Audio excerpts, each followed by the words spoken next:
नमस्कार साथियों, पेंशन राशि को लेकर बड़ी खुशखबरी वाली बात सामने निकल के आ रही है। अभी अभी 75 जिलों के अंदर 75 जिलों के अंदर पेंशन राशि का एसएमएस आ चुका है। विधवा, विकलांग और बुजुर्ग जो भी पेंशन राशि को इंतजार कर रहे हैं उनके लिए बहुत ही बड़ी खुशखबरी वाली बात सामने आ रही है।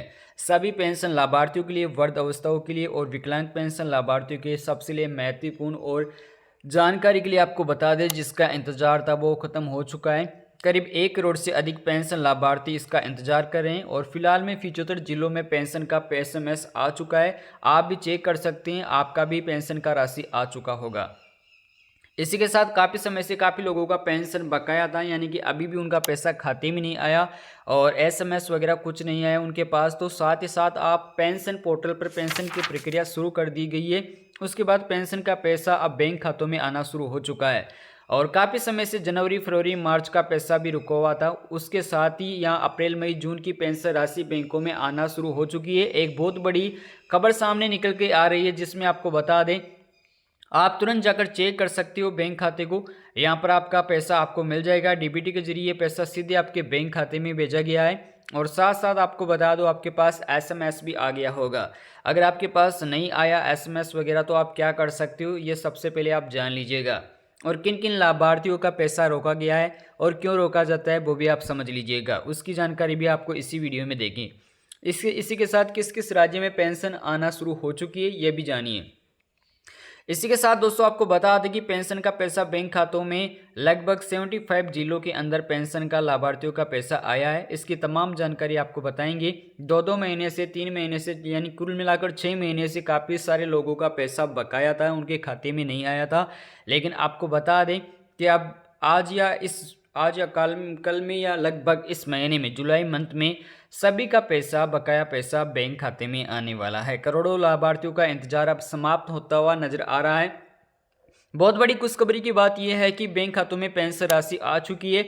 आप पोर्टल पर जाकर प्रक्रिया को शुरू कर दीजिएगा। पेंशन का बैंक खाता आप अपने लिंक रखें आधार से। अपने मोबाइल नंबर को बैंक खाते से लिंक होना चाहिए। आपका नंबर आधार कार्ड में भी सेम लिंक होना चाहिए। इससे आपको समय से पहले, यानी कि समय पर आपको मैसेज मिल जाए। साथ ही साथ आपको बता दें कि कितनी पेंशन राशि आपको आई है और लगभग 1 करोड़ से अधिक पेंशन लाभार्थियों के खातों में पेंशन आना शुरू हो गई है। क्या पता आपके पास भी आज ही आ जाए या इस महीने के अंदर आपके पास आ जाएगी। काफ़ी सारे लोगों का सवाल है कि उनका पैसा जनवरी, फरवरी और मार्च, यानी पिछले 3 महीनों का पैसा बाकी है और काफ़ी सारे लोगों का पैसा अप्रैल, मई, जून का पैसा बाकी है। वो पैसा कब आएगा, यानी कुछ लोगों का 3 महीनों का पैसा बाकी है और कुछ लोगों का 6 महीने का पेंशन राशि बकाया है। इसके लिए आपको क्या करना है, सबसे पहले आपको बता दूं, लगभग 10 तारीख तक पेंशन का पैसा आपके बैंक खाते में आना शुरू हो जाएगा। जैसे बिहार, पंजाब, हरियाणा के अंदर, राजस्थान के अंदर, मध्य प्रदेश में पेंशन राशि सबसे जल्दी देखने को मिलती है।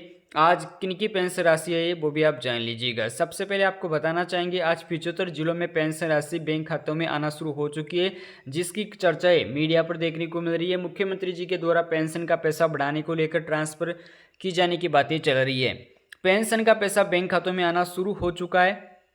इसी के साथ दोस्तों इस बार हरियाणा और बिहार के अंदर पेंशन की राशि आना शुरू हो चुकी है। पेंशन पोर्टल के सर्वे के दौरान आपको पेंशन लाभार्थियों का पैसा, काफ़ी सारे लाभार्थियों का पैसा रोका गया है, क्योंकि उनकी ई-केवाईसी की वजह से उनका पैसा रोका जा रहा है और यानी कि उनका आधार और बैंक खातों में जो नंबर है वो मिसमैच है, इस वजह से भी दिक्कत आ रही है। इसी के साथ दोस्तों आपको बता दें, उत्तर प्रदेश, बिहार, पंजाब, हरियाणा, राजस्थान, गुजरात, छत्तीसगढ़, महाराष्ट्र, कर्नाटक, केरल, आंध्र प्रदेश, मध्य प्रदेश, उत्तराखंड, दिल्ली, साथ ही साथ बिहार, काफ़ी सारे राज्यों में पेंशन का राशि आना शुरू हो चुका है।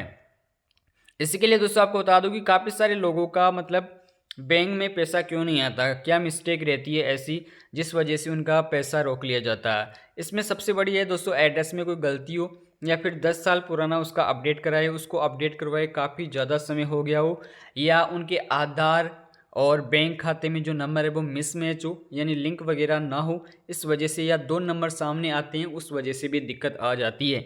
आप एक ही नंबर रखिए अपने आधार में और बैंक खाते में, जिससे आपको एसएमएस समय पर पहुंचे और डीबीटी के जरिए ये पैसा आपके बैंक खाते में सबसे पहले आप तक पहुंचे। पेंशन पोर्टल पर अपलोड करनी होगी आपको। अब बैंक में आपका आधार कार्ड लिंक होगा, वहीं पर बैंक की सारी डिटेल्स होगी और पेंशन पोर्टल पर जाकर आप चेक करवा लीजिएगा। इसमें आपकी फ़ोटो और इसमें IFSC कोड और बैंक अकाउंट नंबर साफ साफ दिखना चाहिए। वहीं पर NFC DBT आपका ओपन होना चाहिए, जिससे सारी चीज़ें आधार कार्ड, बैंक की पासबुक, आपको अपने नज़दीकी जो भी सामाजिक सुरक्षा पेंशन योजना है वहाँ पर जाकर आप समाज कल्याण विभाग में पेंशन ऑफिस में जाकर ये सब डॉक्यूमेंट सबमिट करवा सकते हैं। आप चाहे तो ऑनलाइन भी इन्हें सबमिट कर सकते हैं। इसी के साथ सत्यापन की प्रक्रिया आपको करनी होगी, जिस वजह से कभी भी ज़िंदगी में आपका पैसा नहीं रुकेगा, सीधा पैसा आपके बैंक खाते में आएगा। और साथ ही साथ दोस्तों आपको बता दूं कि इस बार आपको अप्लाई कर देना चाहिए, क्योंकि हमको 100% पैन कार्ड का नियम है वो भी लागू कर दिया गया है। भविष्य में परेशानी से बचने के लिए जल्दी जल्दी आप SMS ये सब चालू कर लीजिएगा। एक नंबर होना चाहिए, आधार और बैंक खाते में सेम होना चाहिए। इसी के साथ दोस्तों पेंशन राशि को बढ़ा दिया गया है। पहले 2025-26 अभी 26-27 के क्वार्टर में 4500 रुपये तक की बैंक खाते में पेंशन राशि देखने को मिली है। इसी के साथ दोस्तों कहीं पर लगभग 7500 रुपये के आसपास पेंशन राशि जारी हुई है, यानी कि 3 महीने का पैसा एक साथ जारी किया गया है। इसी के साथ ये वीडियो आप कहाँ से देख रहे हैं मुझे कमेंट करके ज़रूर से बताइएगा।